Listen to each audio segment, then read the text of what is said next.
पिछले 2.5 साल में जब भी आप सभा करते हैं, आप एक ही चीज से शुरुआत करते हैं। आप कहते हैं मैं ये नहीं कहूंगा मेरे को वोट डालो, मैं ये नहीं कहूंगा, बस इतना कहूंगा कि भाई अगर आपको गरीबी से निकलना है तो ये आपका फॉर्मूला है। फिर आप उनका टेस्ट लेते हैं। आप कहते हैं कि आप जात पे मत वोट डालिए, आप हिंदू मुस्लिम पे वोट मत डालिए, आप राम मंदिर पे वोट मत डालिए, आप 5 किलो अनाज के लिए वोट मत डालिए, आप मुफ्त के सिलेंडर के लिए वोट मत डालिए। तो वोट डालेंगे किसके लिए? वो जो आपने बात कही सिर्फ बिहार में ही नहीं, जनरली लोकतंत्र से जो लोग जुड़े हुए हैं पूरे देश में, बहुत इंटेलिजेंट लोग भी अपना ज्यादा समय इस बात पर लगाते हैं कि वोट किसको दिया जाए।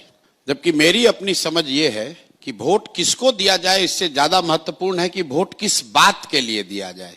और उसी बात को मैं गांव देहात की भाषा में लोगों को समझाता हूं कि बिहार में आपने अपने जीवन में जिसको भी वोट दिया, तो जिस चीज के लिए आपने वोट दिया हो, चाहे आपने वोट लालू जी को दिया, नीतीश को दिया, मोदी को दिया, कांग्रेस को दिया, जिस चीज के लिए भी आपने वोट दिया वो चीज कहीं ना कहीं आपको मिली है।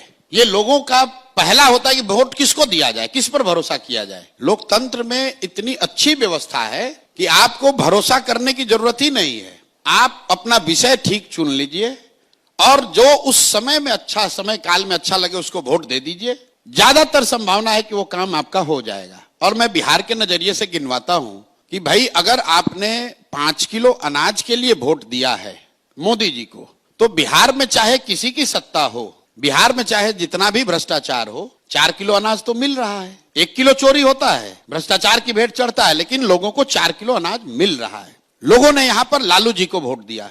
लालू जी के लोग यहां आएंगे, कहेंगे कि हमको लालू जी ने यहां गरीबों को सम्मान दिया, आवाज दिया। तो मैं तो मन से उनका राजनीतिक विरोधी होने के बाद भी कहता हूं कि भाई लालू जी को अगर आपने गरीबों के, वंचितों के आवाज और सम्मान के लिए वोट दिया, तो लालू जी के राज में गरीबों को सम्मान और आवाज मिली। बिहार की राजनीति को जो समझते हैं वो जानते हैं इस बात को। भले ही ये अलग बात है कि जिन वर्गों को लालू जी ने आवाज दिया उनको पढ़ाई की व्यवस्था नहीं की, उनके लिए पूंजी जमीन की व्यवस्था नहीं की, उनको रोजी रोजगार नहीं दिया, लेकिन आवाज तो जरूर दिया।